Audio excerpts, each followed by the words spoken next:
Footsteps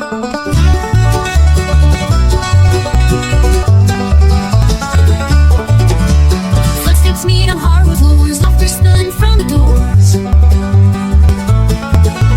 Different tongues but hearts the same, learning life beyond the name.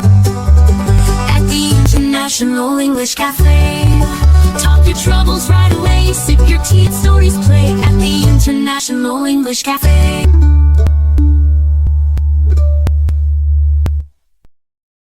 Okay, so now we could do comments, questions, or thoughts about anything. So you can ask me anything that you want. Could be like, why is the sky blue? And I'll tell you something about how the light refracts against all the molecules in the sky, blah, blah, blah. And that's why you got the blue hue type thing, blah, blah, blah. But yeah, comments or questions or thoughts on just anything. Doesn't have to be today's topic. Thank you, Tan, for giving another chance. I would like to ask one thing. Okay. You know what? Especially about me, when I am joining a class, and then there are many students or participants that their English is very nice and look like, English speaker, native English speaker. And then at the same time, I feel insecure. That means, oh my God, my English was lower than them, but I know they are the same participant or student, something like that. And then I don't know, immediately I sat back, or I don't have any enough courage to speak, because I have heard many people there speak very nice and fluently, something like that. Yeah, the point is, I feel I'm insecure because of my English. Even though in another point, when I in the breakout room, for example, and there are just 4 or 5 members, and I consider that my English is quite, look like better than them. And then I feel like I'm in a good mood, and like, oh, I can speak more and more, something like that, So there are two different situations. When I am in a participant that they are very nice or very good in English, and then I'm feeling insecure, something like that. But in other side, when I'm in the small room, and then I consider that my English quite good or better, and then I like in a enthusiastic to speak. Yeah. So how to deal with that situation, especially in the situation that I'm insecure. Thank you. Okay. There's probably lots of ways to think about this, right? Because there's the way of thinking about it of it's all in your head, right? There's that way of thinking about it. There's the way of trying to use those situations and somehow manipulate it such that you can gain confidence when, in a situation where you lack that confidence, versus like when you already have the confidence, then you can humble yourself a little bit, right? There's probably a bunch of ways to think about it.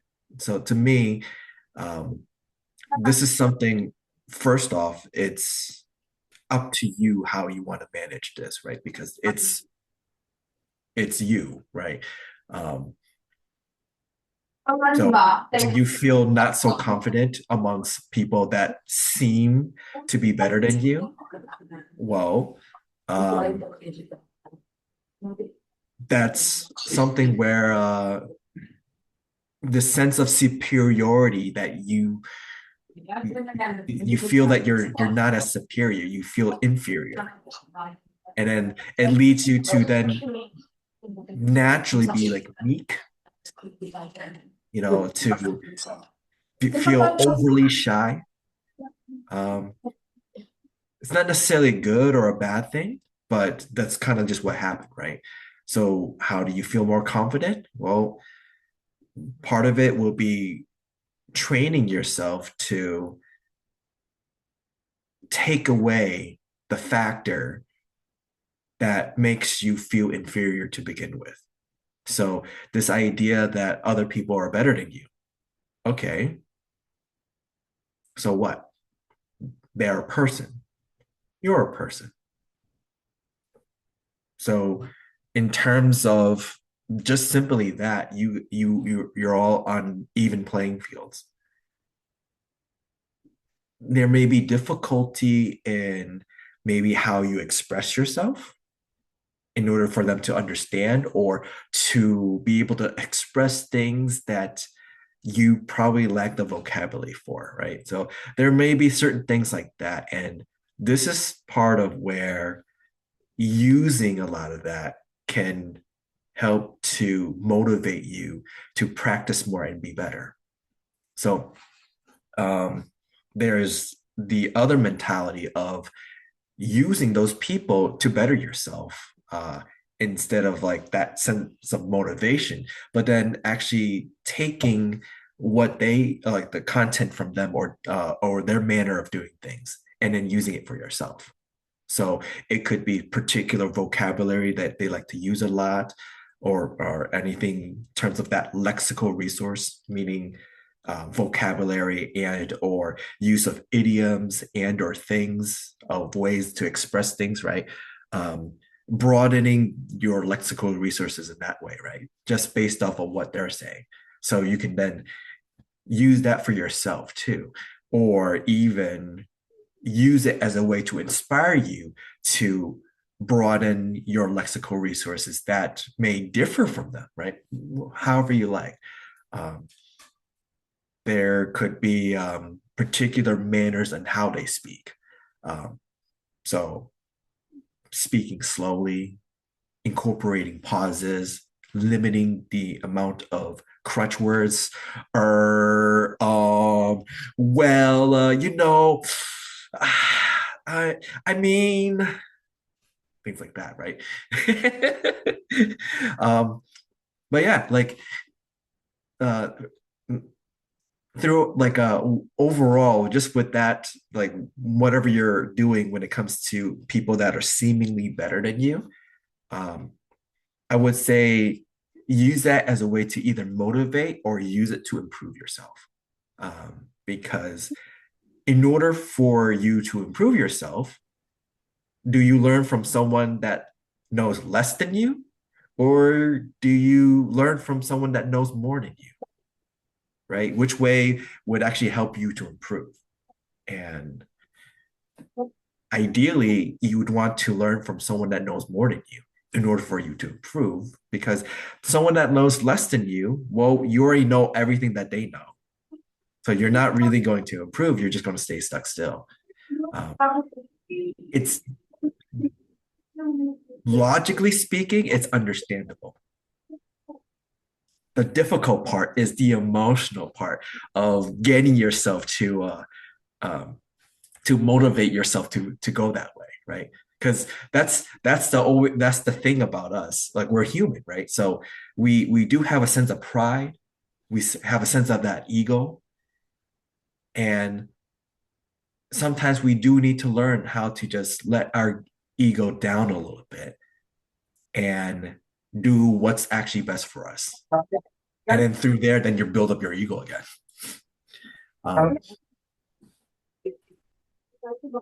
So that's my thing for that. The harder part of your go ahead, Joe. Well, I don't want to interrupt, but I'm going to share this. It might be appropriate and it might not be for some of you.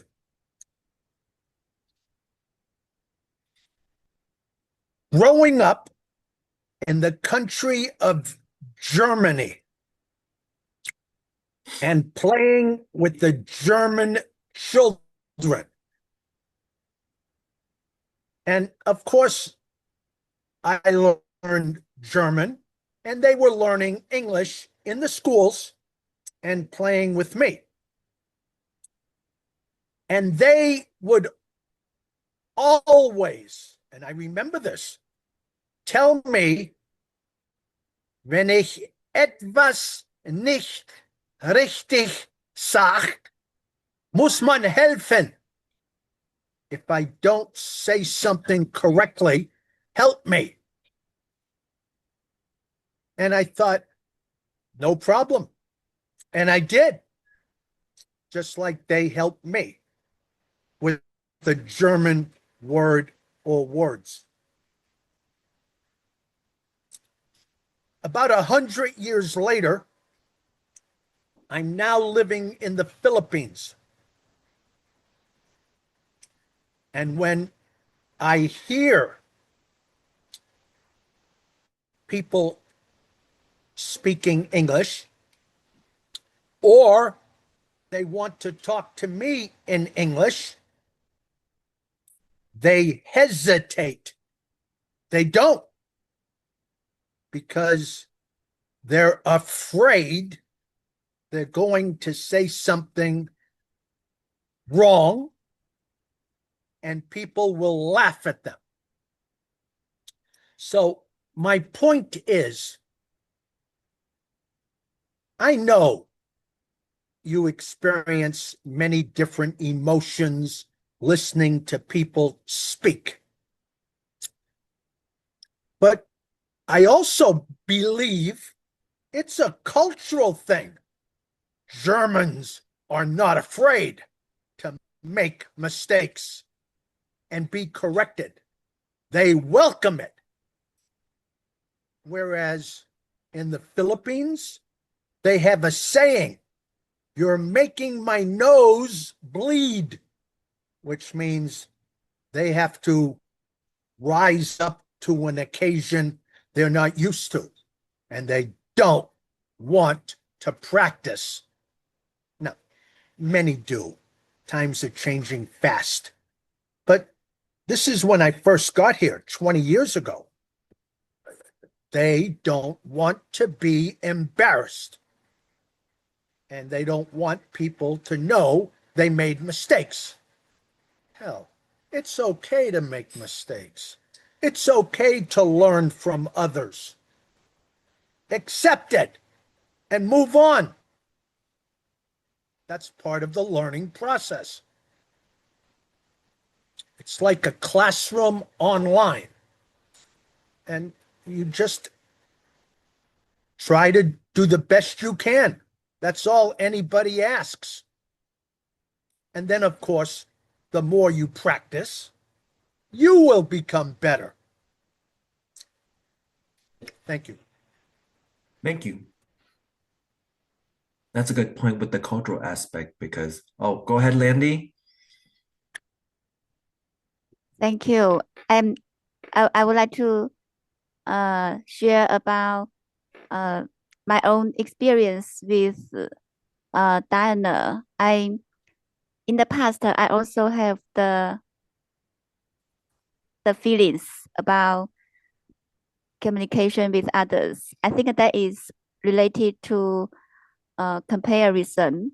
When you have some conversation with others, other non-native speakers, you also feel that, oh, their accents are so beautiful. They have clear voice. But for me, my accent is flat, is so fast. Sometimes people probably couldn't understand me. And other feeling is about when others speak clearly, express themselves clearly in the meeting. And I also compare that they have so many vocabularies, and that vocabularies are always advanced. And however, my own vocabularies are only basic. I think that is related to comparison. And what I do to change this, my belief is try to ask myself, focus on the communication, try to focus on asking myself, have I made myself sense in the conversation? Have I made myself understandable for others? Whether others can understand what I'm talking about? And that is conversation. That is not a test to prove your English levels. If you would like to prove your English levels, you can try to take the examination like the IELTS, TOEFL, the PTE, something like that. And another thing I trying to do is improve my English in other way. In other ways, for example, I try to do some shadowing to mimic the native speaker's voice. I try to record myself video my voice and listen back to my own voice, and then I can feel what others will feel when they listen to me, what my voice sound like, something like that.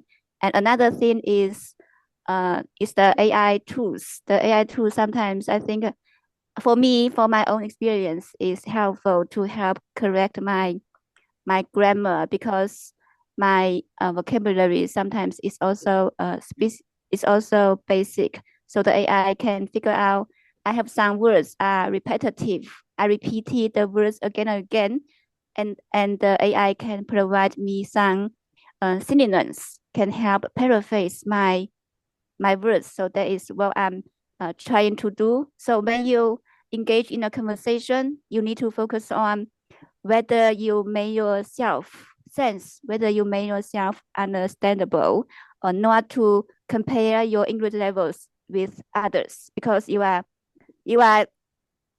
here for learning, for practice, and that is the nature of learning process to improve your English. That is not a meeting to prove your English.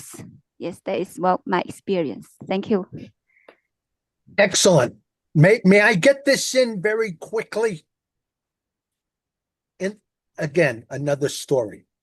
In the 1950s, every major television not program, but news, every major television station in the United States, we had Canadian men share the news. And the Americans loved it. Now you're going to probably ask why. Their voice was unique, interesting, a little unusual, but we understood clearly what they were saying. So why am I telling you this? Every one of you has a beautiful voice. I listen to some of your accents and you're communicating. And I understand. I'm thinking, why can't I have that accent? But I can't, because I'm already who I am. So your beautiful voice, if you're confident and you can communicate, will take you to places you've never dreamed. Somebody will listen to you and say, wow. And let's send her or him to the conference. They'll get the message across, and the voice is beautiful. So your voice is wonderful. Keep it. Just practice communicating. And that's it. And that's what you're doing.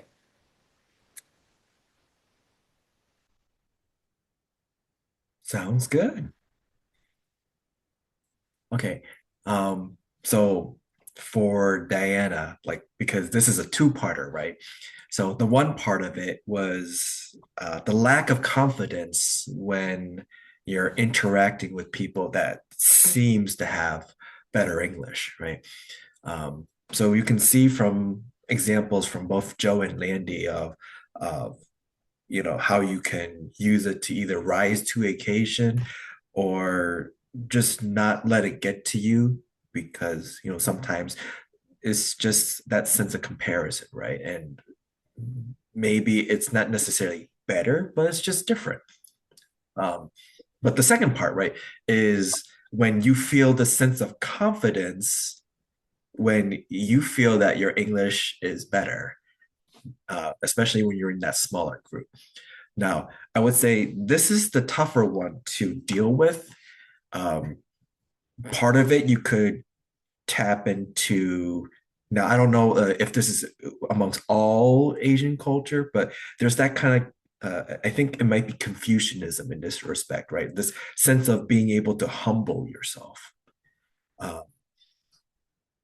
So there's that.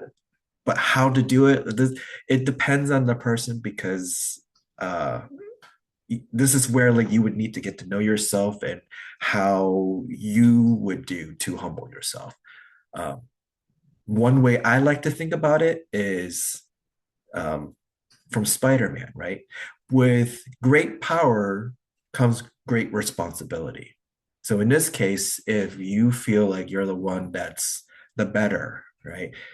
In a sense, you kind of have this power. And with this power, there's kind of a responsibility that you will have to help others to better themselves, right? Whether you want to take on that responsibility is up to you, but this is kind of something to think about. So now thinking about it in terms of what can you do to help them better themselves. And you'll find that this is a very difficult thing to do. Some people may want you to tell them directly, and that's how they learn better. Sometimes people want to be able to figure it out themselves because they're too prideful, right? So there's a lot of things in here, but being able to interact with someone and to be able to figure out how you can help them better themselves. Now, what happens there is you can still have that sense of confidence, but you're directing that towards something that's for a better purpose, right? It then takes this up a notch in terms of challenging yourself. So play around with that a little bit. You might find that to be interesting, especially when you get into those smaller breakout rooms and you feel that you're pretty good, right? So if that's the case, then there's opportunities that you can do to help others out and better themselves, right?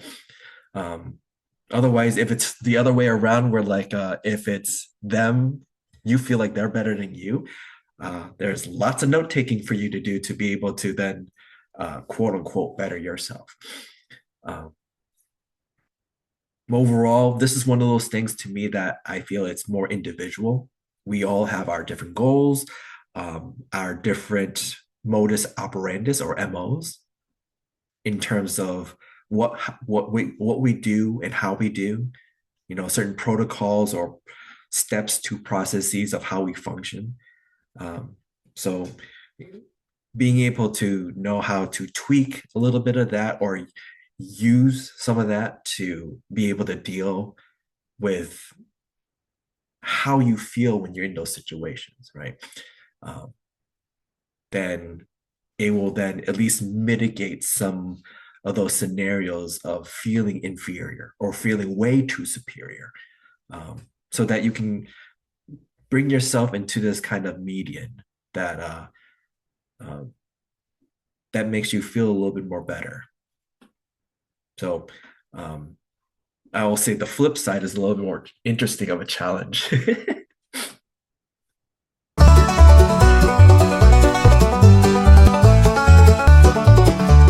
Was welcome some. Round the table, dreams are shared across the world, and love is aired at the International English Cafe. Talk your troubles right away, sip your tea, let stories play at the International English Cafe. We don't need no passport stamp, just a cozy corner lamp.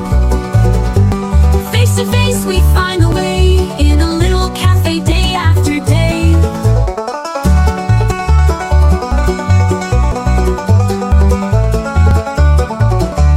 Maps and charts might trace the globe, but here we spin our own wardrobe. Patchwork lives with thread we weave, stories told when you believe. At the International English Cafe, words align like fiddles hum. At the International English Cafe, words collide like fiddles hum. Every accent's welcome some. Round a table, dreams are shared across the world, and love is aired. Our love is aired across the world, and love is aired across the world, and love is aired. English Cafe. We don't need no passport stamp, just a cozy corner lamp. Face to face we find the way in a little cafe day after day.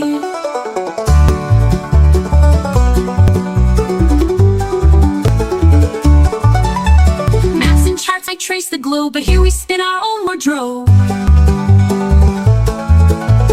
Here's your face, we find the way in a little cafe day after day after day.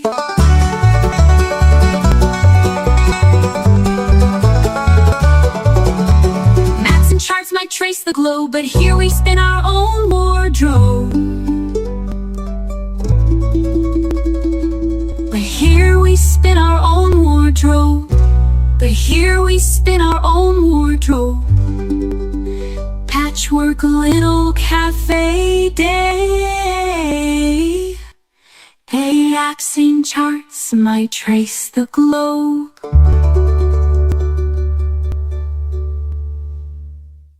We don't need no passport stamp, just a cozy corner lamp.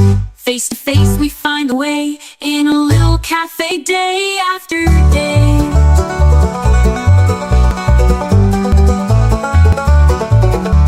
Maps and charts might trace the globe, but here we spin our own wardrobe.